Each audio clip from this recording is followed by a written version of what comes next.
देखो कलयुग में कई लोग तो ऐसे हैं जो भगवान का नाम भी नहीं लेते। पशु जिंदगी और मनुष्य जिंदगी और भक्त की जिंदगी में पता है आपको क्या अंतर है?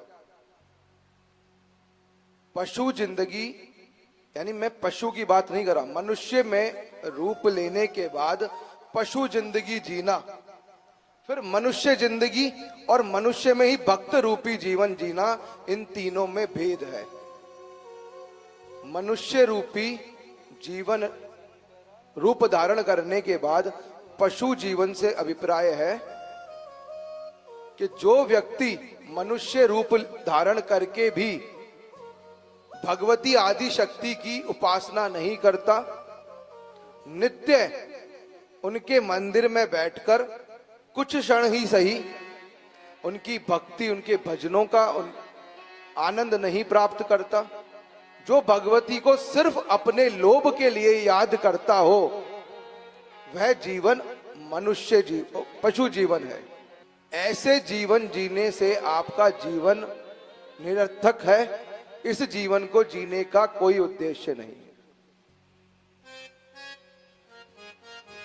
देखिए, पूजा से हमारे जो पितृ हैं उनको बल प्राप्त होता है। अगर आप स्वयं पूजा नहीं कर रहे, आप स्वयं आराधना नहीं करते हैं, आप स्वयं शास्त्रों का अध्ययन नहीं करते हैं, तो आप अपने बच्चों को क्या सिखाएंगे?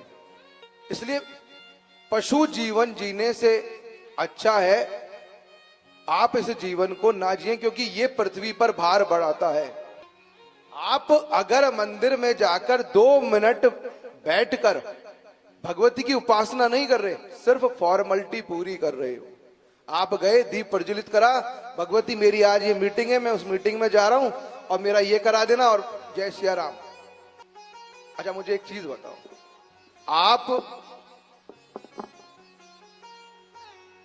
जब अपने घर पर अपने माता पिता के पास बैठते हो, उनसे उनका हालचाल पूछते हो?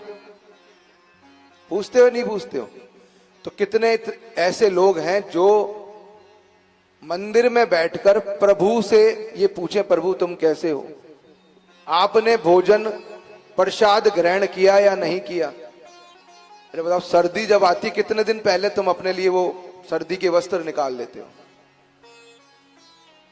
बहुत से ऐसे लोग होंगे जिनके घर पर भगवान को उड़ाने के लिए वस्त्र भी उन्होंने अपने लिए अच्छे नहीं रख रखे होंगे मंदिरों में।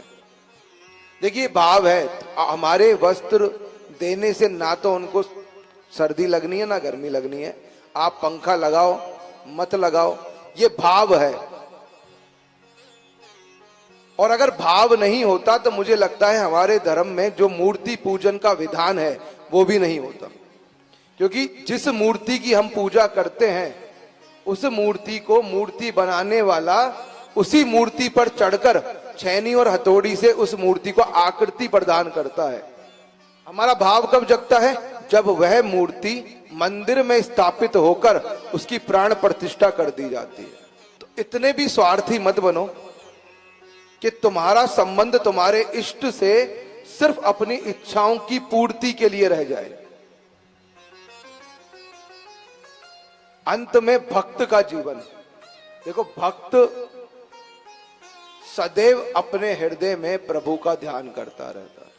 अच्छा एक सिद्धि में आपको आप देखो, सिद्धियां एक तो हनुमान चालीसा में लिखी है, अष्ट सिद्धियां नवनिधियां है ना, वैसे 64 प्रकार की सिद्धियां होती है जो तंत्र शास्त्र में जिसका उल्लेख है। एक सिद्धि और होती है इन 64 के अलावा, भक्त भक्ति करते करते अपने आराध्य को प्राप्त कर जाए, इसे भी सिद्धि कहते हैं। हमारी मनोकामनाओं की पूर्ति भक्त भाव से, मतलब भक्ति भाव में रहकर हमारी मनोकामनाओं की पूर्ति हो जाए, ये भी सिद्धि है।